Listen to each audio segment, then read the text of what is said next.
Yeah, watch it. Got the words on the track. Dead on the boards. Church. Bishop Lamar. Wow.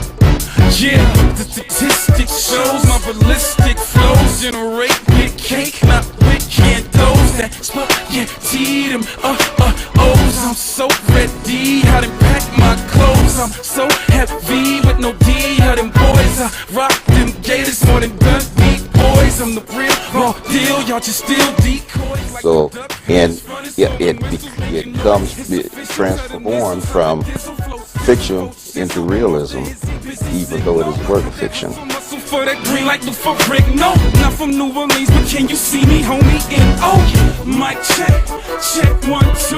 If it ain't a check a text, that's all I'm gon' do. Mic check, check 1, 2. If you ain't talking dollars, I can't understand you. Mic check, check 1, 2. If it ain't a check a text, that's all I'm gon' do. Mic check. Check 1, 2. If you ain't talking dollars, I can't understand you. Yeah, look around, left, right, up and down. So in a time before everything starts, the second book kind of gets into the very beginning of it, and then the third book kind of ends up the first phase of what happened. My target audience when I wrote it, in my head was were basically teenage girls that had read Twilight and were sorry that it was over. From the season. And they are animals being arsenic. But you're the bus driver. Right. Yeah, there he is. I was like, that's cool. It's like it was made for it. Mic check, check 1, 2. If you ain't talking dollars, I can't understand you. Mic check, check 1, 2. If it ain't a check a text, that's all I'm gon' do. Mic check, check 1, 2. If you ain't talking dollars, I can't.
What's going on? Well, Stephen, not much today so far.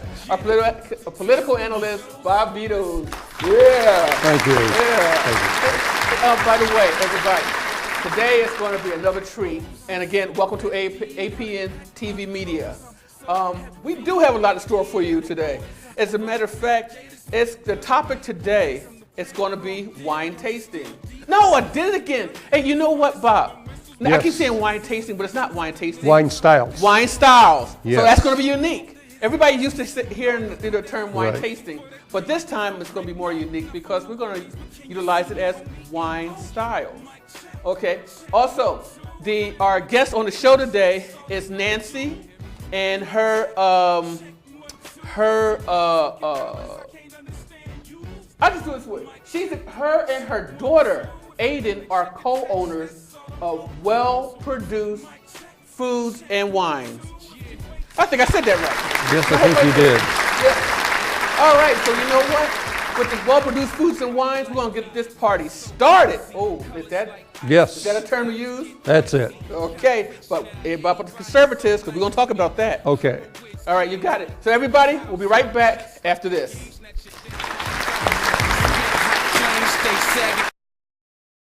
Yeah, watch it. Got the riffs on the track. That on the boards. Church. Bishop Lamont. Wow. Yeah.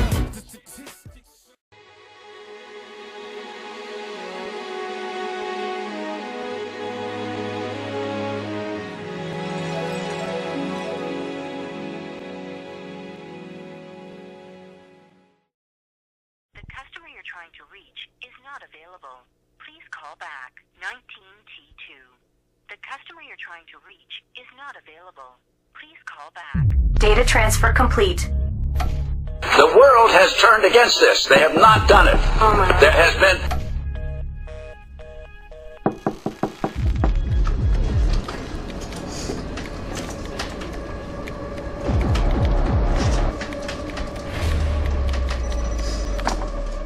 All right.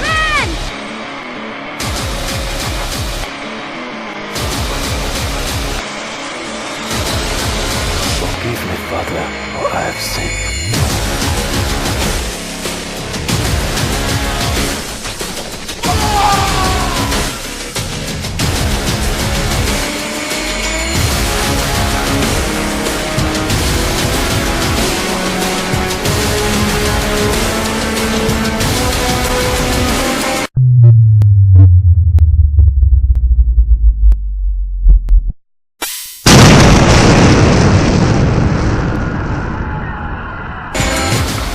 College student lay hospitalized in critical condition.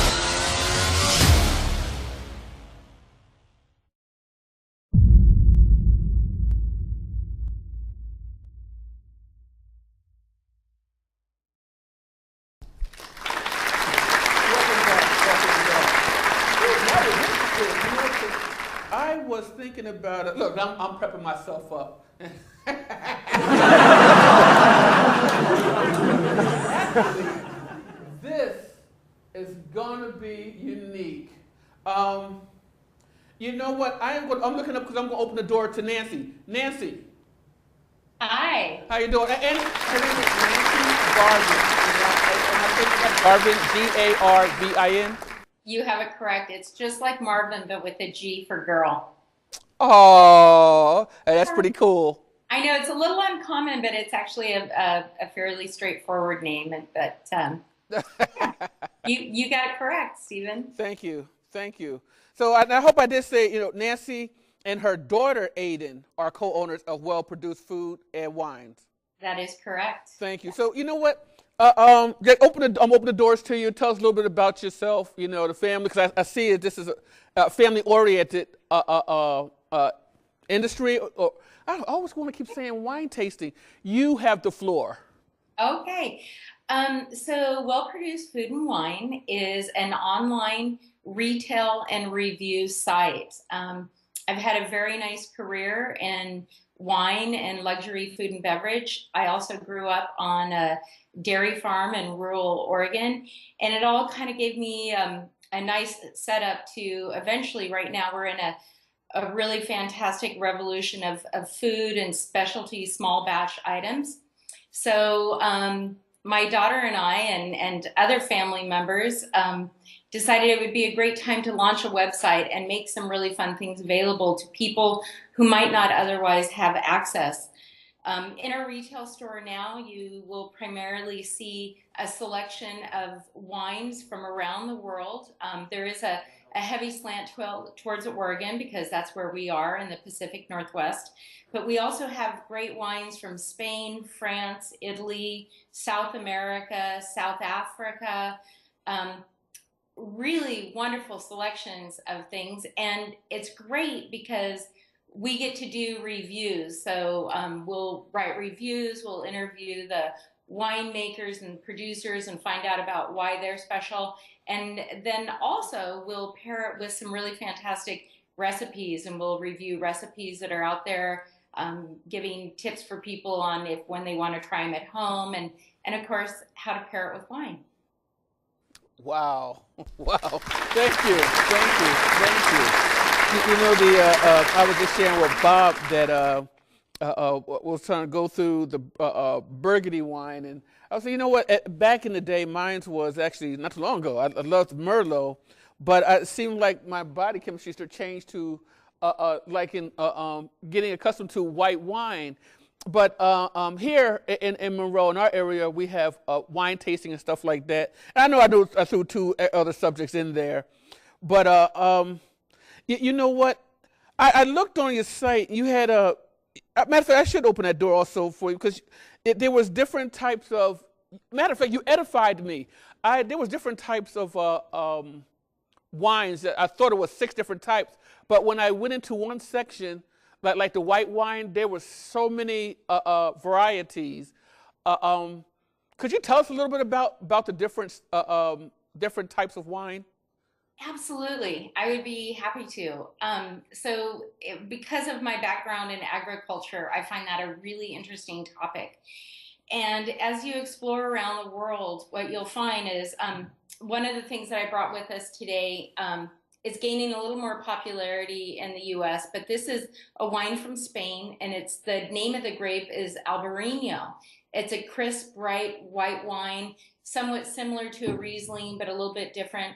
It has really bright acidity, so it's very fresh and very aromatic in a soft way, but it also has the acidity helps it pair really well with foods that might have butters or cheeses or a little bit fatty. So it's a really great wine.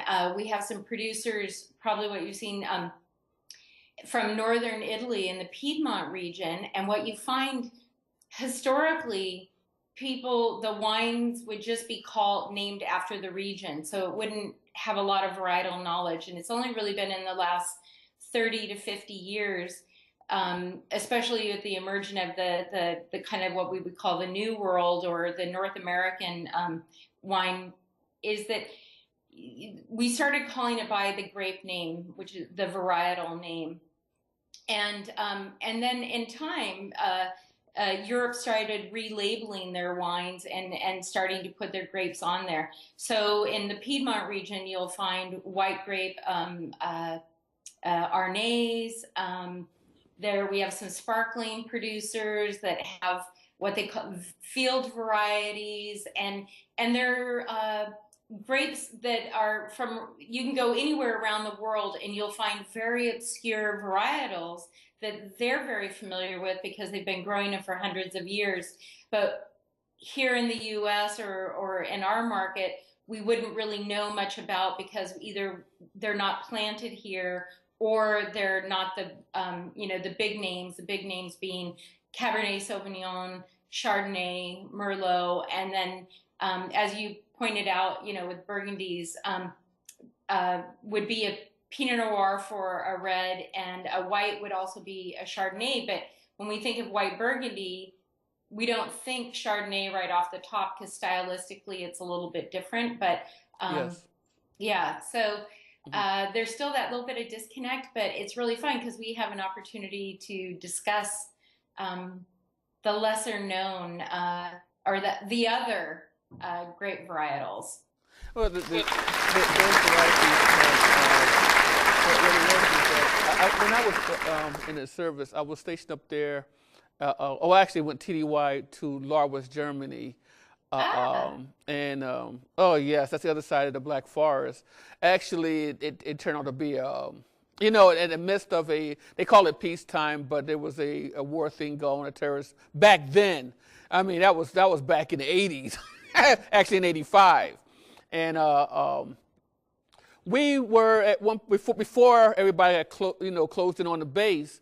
We went out to do the Votes March, and actually it's a race, and you do it 6 kilometers or 6 up. It was, I think it's 10 kilometers. It was 6 miles or something like that hiking. Well, my hiking turned into walking, so my walking, making these pit stops, eating those big knockwursts or whatever you call it, for frankfurters or whatever you want to call it, and the dark beer. We actually went by a vineyard, and the vineyard was the grapes, the dark grapes, and that's where I was asking about that, because the Merlot, when they did it, there's nothing like almost fresh wine until they allow you to taste the little glasses and stuff. That's Germany, the old 80-year-old wine. And I was trying to figure out how, and now I'm going to another subject here. I was trying to figure out how Bob and I was talking about this, how the fermenting, if you get the wrong type of wine, it turns into just straight alcohol. It lightens up and turns into alcohol. But then you've got wine that's 60, 70, 80 years old, and it's just, it's without precedence. It's eloquent. Could you elaborate anything about that? Sure. And I think what you're saying, there's a whole scholarly debate that will go into the components that help an aged wine, which wines would fall apart, get in the bottle in a few years, they kind of turn to vinegar, they're not really great anymore, versus wines that can go into bottle and be stored properly and emerge 15, 20, 45 years later and just be miraculous.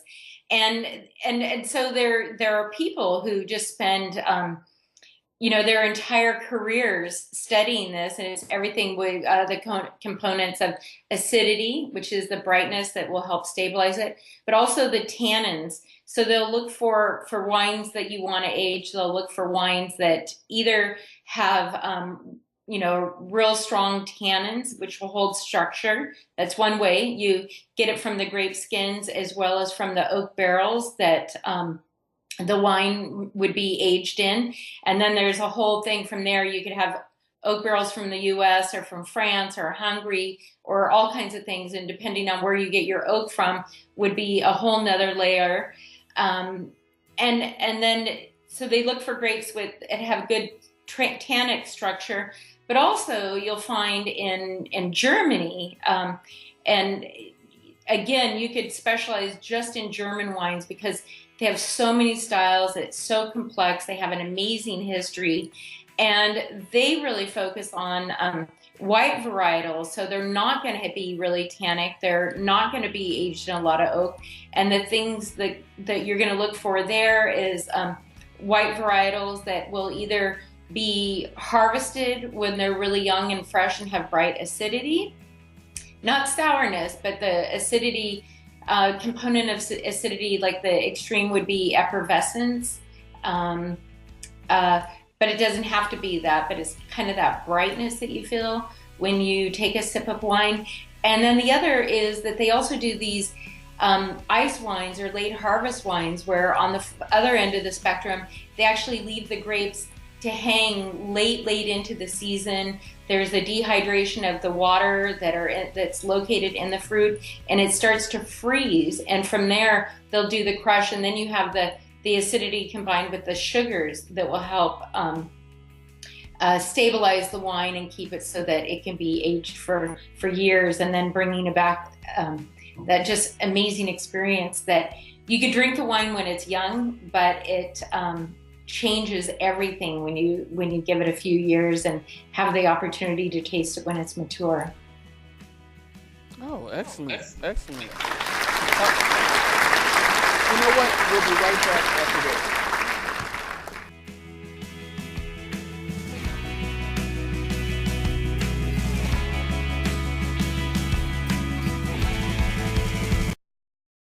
Yeah, watch it. Got the words on the track. That on the boards. Church. Bishop Lamont. Wow. Yeah.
Good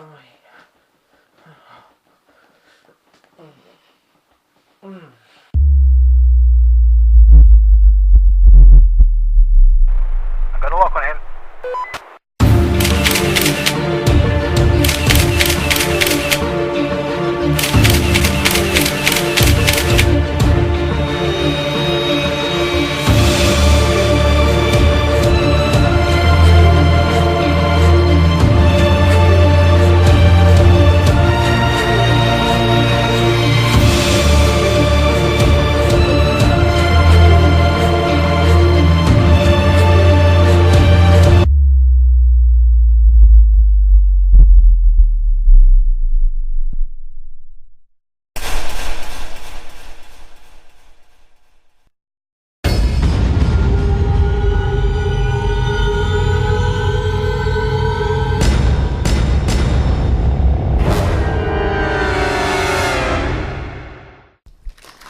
Welcome back. Welcome back. You know what? Sorry for that. You know what? Actually, I was digesting a lot of stuff that Nancy was sharing with me, and there was another thing. Hey, Bob, there was something. And feel free to interject, Nancy, because I'm going to talk to him about the. Matter of fact, Nancy. Yes. The soft wine, is there a way to explain the difference between soft wine and when we start talking about the white wine, there's two different, I mean, how many types were soft, medium, strong? Sure. Well, it's a topic that I'm very passionate about, so I'll just I hope your audience will forgive me if I get a little carried away on topics. It's okay. And there's always so much to say, but some of the basic principles when tasting is you're going to be looking for flavor, body, and acidity. And there are wines that might be more astringent or a little more intense, kind of gripping, even you might kind of feel it on your teeth. Or you could go to like a German or an Alsatian style Pinot Blanc, and those are going to be really soft and even a little bit different texture, but like in a white Burgundy, they also could be very soft and a little more minerality versus fruit. And so a soft wine, people will bring all kinds of analogies forward of what it means to them, but for me, it is very reminiscent of like a creek or a stream or just that smell. If you're out walking in the woods and you kind of come across water that's pouring over rocks, and you might get this combination of like moss and minerality kind of together, and it just has this very soft aroma. And to me, that's what a soft white wine is usually compared to. Very good. I like that. Someone else, though, the thing it's kind of like poetry, because in poetry you have forms and structure, and then there's freedom within the forms. But with wine, it's kind of the same way. And once you kind of get some basic guidelines, you can really go with it anywhere that you want. You really find that it's not just that people are making it up, but they're relating it to their own personal experience of their sense of smell and memory, and where all those things is very evocative. And that's where the personal experience comes into it. Go ahead. I'm sorry, because I was bringing to the point where those different. I have a wine that was brought here because I have some friends in Italy and in Greece, places like that. And the wines are different. It does have to. That's like eating ice cream here and then go overseas and eating the same vanilla ice cream, and yet they have a different taste to it. Is it also country-wise that changes the agricultural taste of the wine? Absolutely. It's in the wine world, you'll hear a lot about terroir and climates and microclimates and different things. So you have The grape varietal will give you the basic components or the nature of it. The climate to which it is grown, whether it's cool climate or a hot climate. The soil type, is it a rocky, volcanic? Is there a deep dirt? Is it, there's all kinds of different soils that it might be grown in, and that will add another layer. Then the microclimates within that. So like, what is the temperature? What was the season like? Was it a drought year? Was there a lot of rain? All of these things will start to influence it. And I love that you brought up Greece, because in our portfolio, we have a few wines from Greece, and we would like to carry more. Okay. But Greek wine, although I'm just going to use this as an analogy, it isn't just like this, but they're very bright and on a flavor spectrum, almost a little bit like a sour beer. And now as we go out, we'll see that in different restaurants and brew pubs and public houses, more sour beers are going to show up on the menu. But it's only going to be a small amount of the population that's really going to drink those. And with Greece, it's kind of that same way, and I feel bad because they're great producers. They do amazing things. There's a lot of flavor and mystery and intrigue there, but because our American palate is geared a little more towards sweetness, they're not as enjoyed as frequently as I would like to see them. So I always encourage people, get outside your comfort zone and go try something different that you would never order and just see what it has to offer. Now, what type of beers were you talking about that were on the bitter side or? Oh, sours. Or sour. So it's actually, I wish I had more knowledge about beer. In the last year, I've been able to go, or in the last couple years, go visit 3 or 4 different breweries, and it starts with like a different yeast strain, and they are beers that rather than being malty or fruity, they're. Have you guys ever had kombucha? A kombucha, yes. I've had kombucha. So that has that kind of a fermented taste? Sort of like an IPA? A little bit different than an IPA, kind of like that fermented, almost sour, like if you were trying to think of something else that just before it turns. Okay, I'm not sure exactly. It's not really a Western flavor. Well, I've tried a lot of different flavors. Now, like when I was in Germany, I drank the Herbst or the dark beer, the dry white wines. You go from beer to wine. But then I also drank the dark and the light German beers, and I don't recall anything that quite had the sour taste. Although Bamberg was famous for its Rauch beer, which was where they smoked the barley before brewing it, so they have, a smoky taste to it. Yeah, that's a little different. That's that we get when Stephen was saying about a bold wine, things where they do that extra layer of smoking of the barley. That's going to bring up a bold kind of a roasted flavor. The sour, it's just kind of something you have to experience. And maybe in your area, have you guys heard of New Belgium Brewing? They do Fat Tire and some of the things in Fort Collins, Colorado. Maybe they're distributed in your area. Look around and ask someone at your local beer shop or in your grocery store where you shop, and ask them if they have a sour. It's a very, like a session or an IPA or a lager. A sour is an actual style.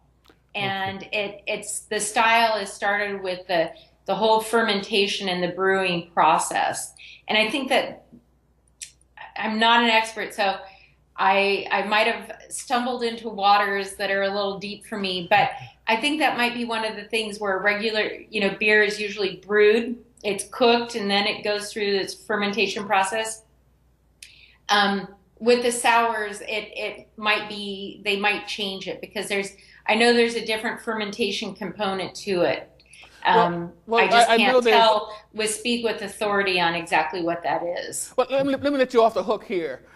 Sure. Bob, now I know we were in Germany, so we were talking about that the dark beer, Right. German dark We've beer. had a lot of that. Yes, and also about but now I want to switch something with that. Okay, that barley. Is there barley at all in any of the subsidial flavors implemented into certain wines as far as style?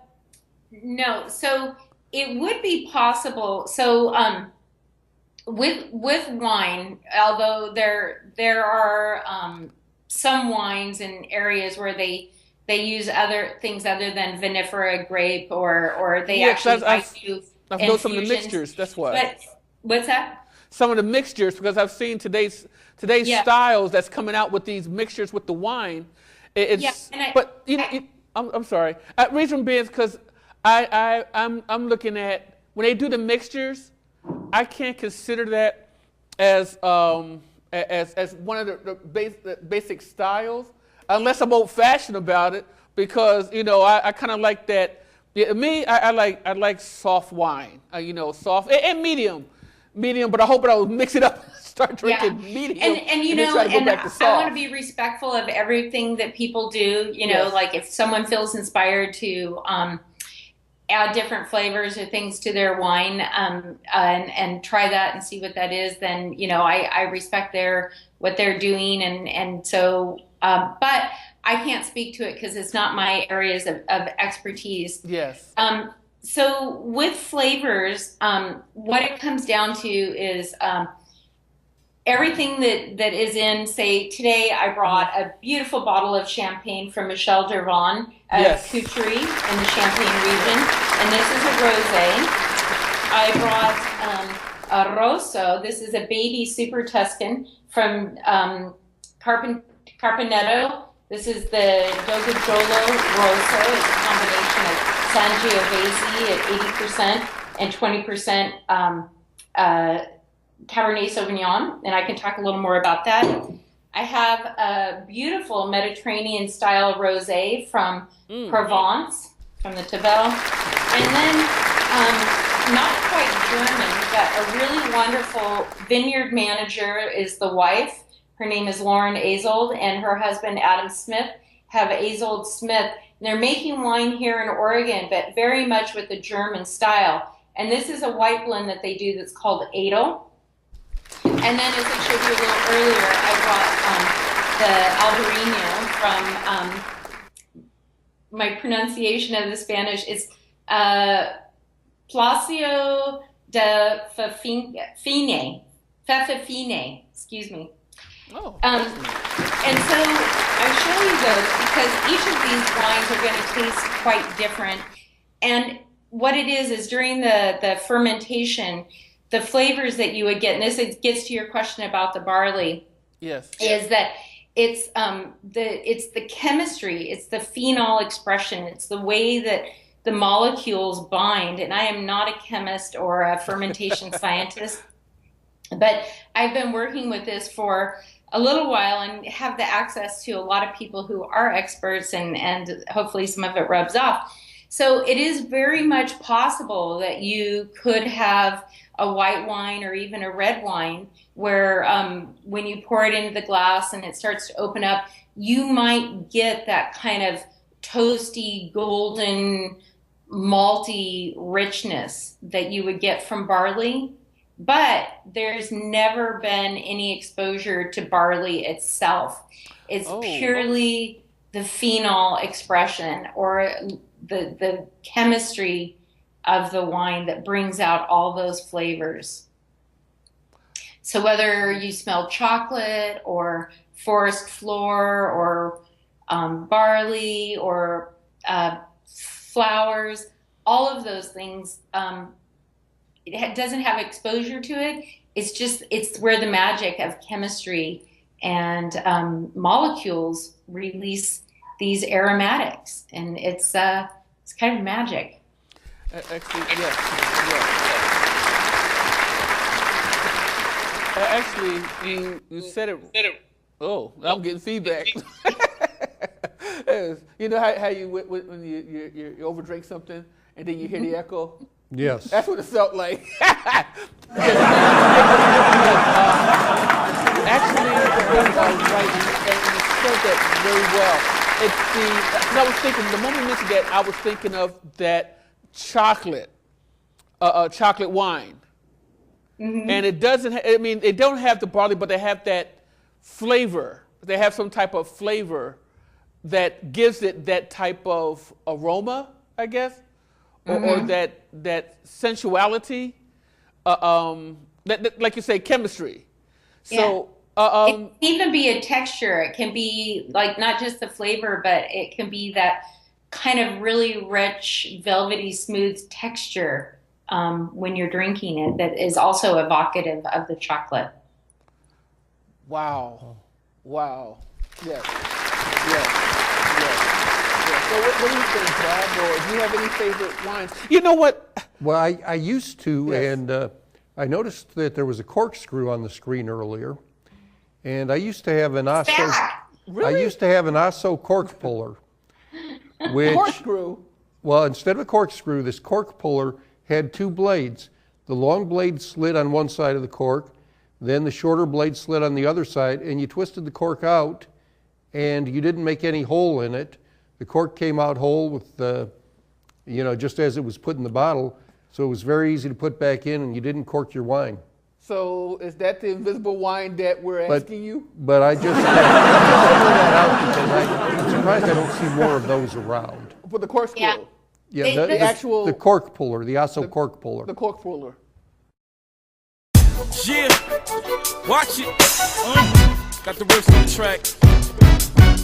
That on the boards. Church. Bishop Lamar. Wow. Yeah.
Is what you should do.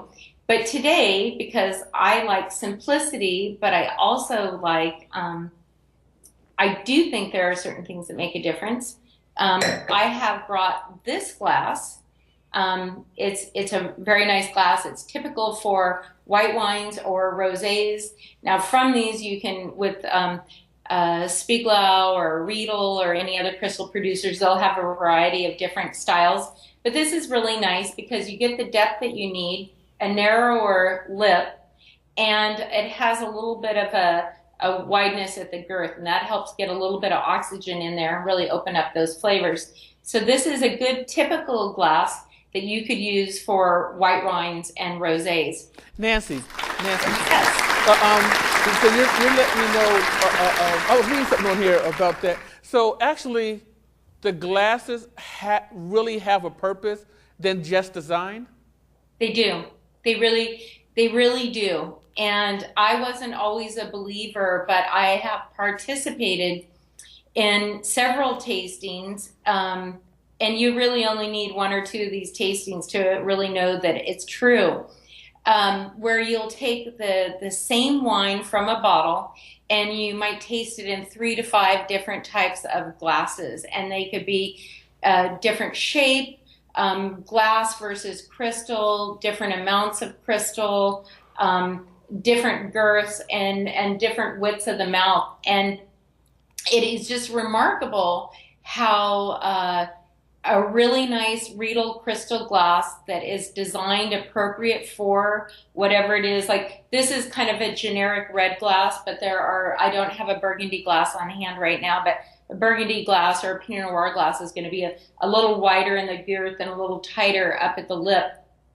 And same wine, different glasses, and that wine will show differently in each and every glass. And one thing I can say is that with a really nice glass, if it's a good wine, it really shows it off. If there are flaws in the wine, you will see that too. And so it's kind of like a really good quality glass specific for its grape varietal will be the ultimate truth teller, because it will show you what's going on in the wine. Very good. Very good. Yes. Also, you know what? I need to ask you this. What about the for this year, the holiday seasons? What are your choice of wines? I'm glad that you've asked that. So, we're moving into the springtime. We've got flowers. The color is coming back into the landscape. We're moving outdoors. We're going to see new produce show up in our grocery stores and new fresh things ready to enjoy. And so I think after, thinking about Valentine's Day and romance and just the whole romance of what spring will be, my go-to is always going to be a rosé. I prefer champagne, but you can also see on our website, we have sparkling rosés from all around the world. Beautiful examples from France, from the Champagne region, as well as a Cremant would be a sparkling wine from a region in France that but is not in Champagne, say like in Alsace. We also have beautiful sparkling Grand Bec from South Africa, and they do 2 sparkling rosés. We have some California producers, some Italian producers. So there's really a wonderful world of sparkling wines. And when you sit down at home or with your loved ones or your friends or your family, it's always kind of nice to just start it off with a little sparkling while you're getting the table set and getting things ready to go for however you're entertaining or relaxing. Next, as I say, with the produce and the flavors, I'm thinking of pastas and herbs and a variety of different things. We might start grilling again. I'm going to bring back to attention these 2 white wines, the Spanish Albarino and this beautiful blend from Oregon from Azold Smith that is a blend of Gewürztraminer, Riesling, Pinot Gris, and that's it. It's a beautiful blend. It's slightly sweet. It has a softer acidity, and it's just perfect. I just think it's absolutely lovely, and it pairs well. Weekends, my go-to is always going to be a rosé. Now this one, unlike this one that's a sparkling rosé, this here is a still rosé. So it's going to be really soft. There's kind of a little bit of a discrimination that goes against rosés. People think that they're fruity and sweet, and that somehow they're not as well produced as other wines might be, and that's just not the case. Usually the rosés are going to be made, there's a couple different ways for making rosé, but traditionally what you would do is they would take grapes that they might produce into a red wine, and after the grapes are harvested and sorted, they'll put it through a press, and there's a couple things. Sometimes they'll just press it off and drain it off, and you get a really light pink color because it has very little contact with the skin.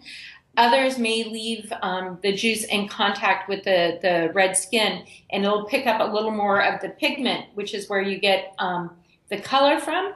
And from that, it will ferment. They could, everybody has their own style or recipe for how they're going to do it. It might be 2 to 3 days, it might be 7 days, and then they're going to drain that juice off and ferment it completely separate, leaving the skins behind.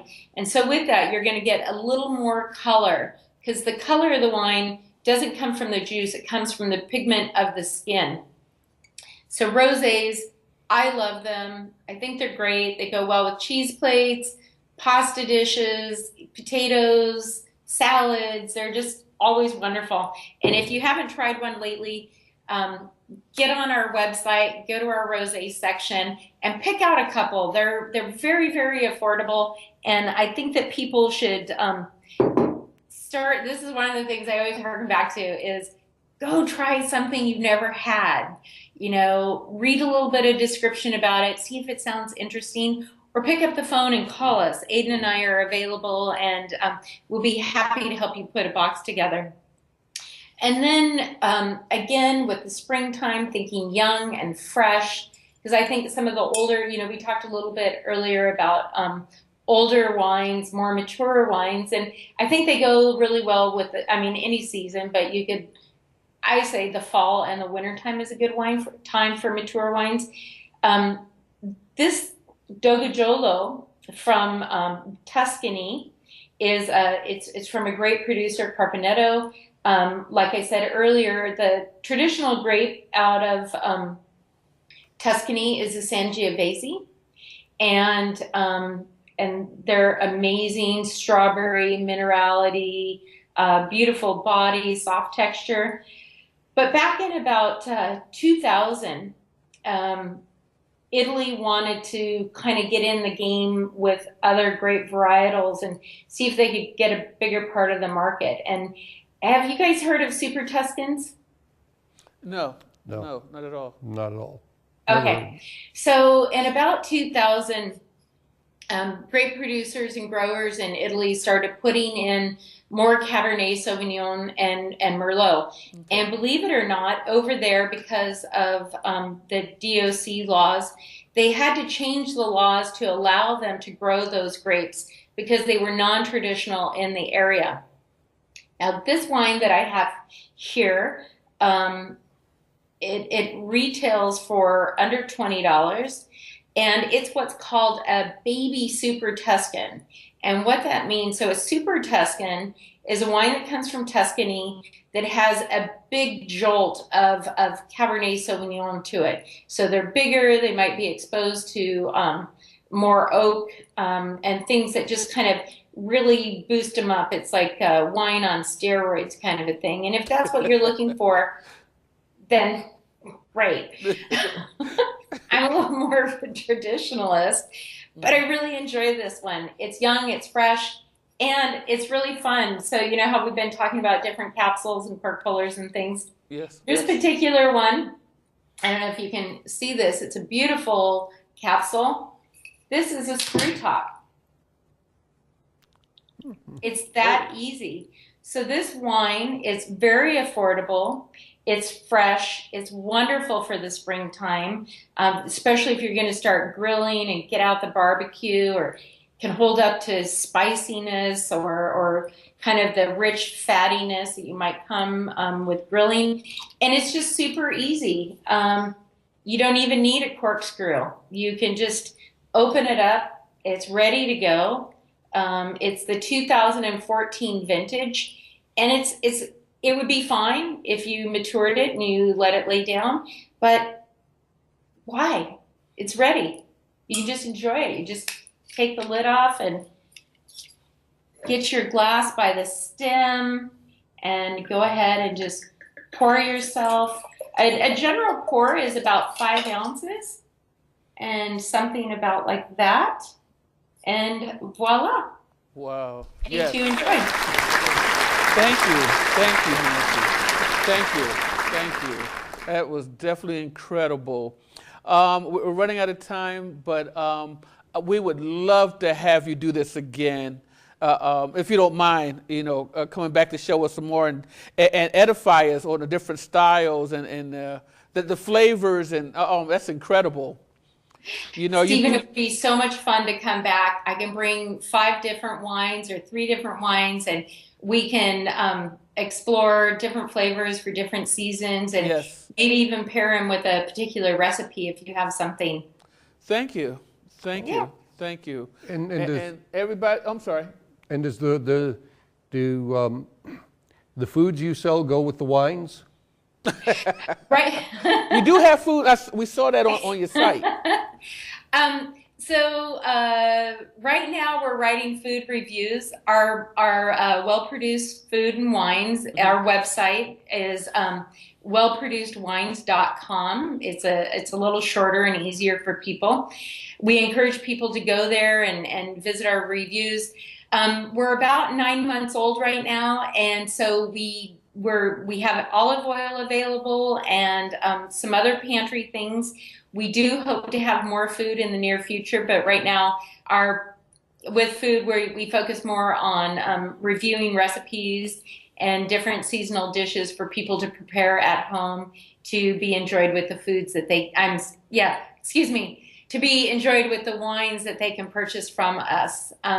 We can ship to over 42 states legally, and we welcome the opportunity for people to come and visit us, take a look around, read through our reviews, and email or call us and let us help you pick out something really fun and special and maybe a little bit different than what you've had before. You don't have to stray too far. You might have your favorite Chardonnay, and maybe you want to stay with Chardonnay, but maybe just venture into a different region or maybe a different producer. So they can be small changes. They don't have to be too radical.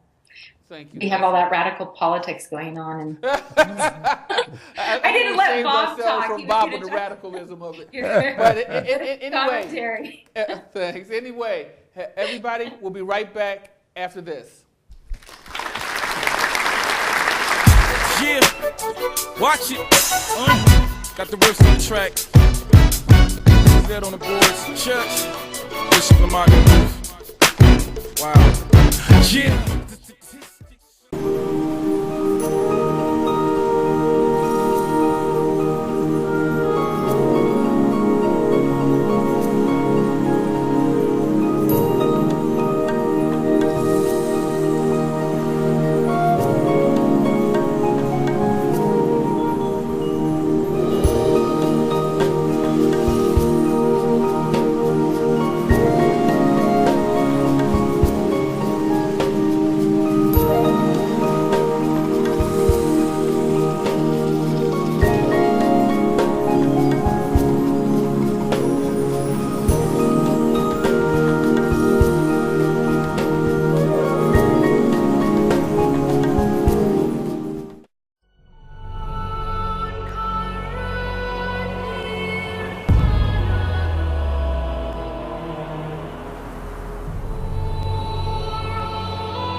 Has just shared with us, different styles, and it's funny. It's almost like you can smell the aroma as she was sharing it, Yes, you could get a real feel for what she was talking about, especially when she talked about how when you pour the wine in the glass, how much it helps the taste and the aroma and everything else. Yes, I didn't even know that actually the glass has it has a purpose for the wine. And I'm glad she shared that. Instead of getting in the old glass, it is actually, in a way, it's kind of tailored to the wine. It is. Well, Yeah. Anyway, we're going to have her back again. And you know what? I thank everybody for being here. I hope you enjoyed yourselves. And you know what? You've seen her website or the website below the screen. So I encourage you to go there and take a look. Those of you that you're into the wine, and like I myself and Bob. So we're not trying to say we're connoisseurs, but we love the style. And I tell you what, that's enough right now. Let's get to that site and see all of you, or we will see all of you next week. Enjoy. All right. Have a good one. Yeah, watch it. Got the rest of the track. Fed on the boards. Church. Bishop Lamar. Wow. Yeah, the statistics shows my ballistic flows generate big cake, not with those that spaghetti them O's. I'm so ready, how to pack my clothes. I'm so heavy with no D of them boys. I rock them gators more than Dundee boys. I'm the real raw deal, y'all just steal decoys like them duck hunters, runners, blowing whistles, making noise. It's official, tell them nizzles, I'm the dizzle, flow sizzle, faux shizzle. I'm off the hizzy, busy signal. I got that hustle muscle for that green like the for brick. No, not from New Orleans, but can you see me, homie? In mic check, check 1, 2. If it ain't a check attached, that's all I'm gon' do. Mic check, check 1, 2. If you ain't talking dollars, I can't understand you. Mic check, check 1, 2. If it ain't a check attached, that's all I'm gon' do. Mic check, check 1, 2. If you ain't talking dollars, I can't understand you. Yeah, look around, left, right, up and down. Ain't nobody like me. Wrist so icy, colors like iced tea. Them diamonds get pricey. Got rich now, everybody so nice to me. I'm a whiz kid, Doogie Howser.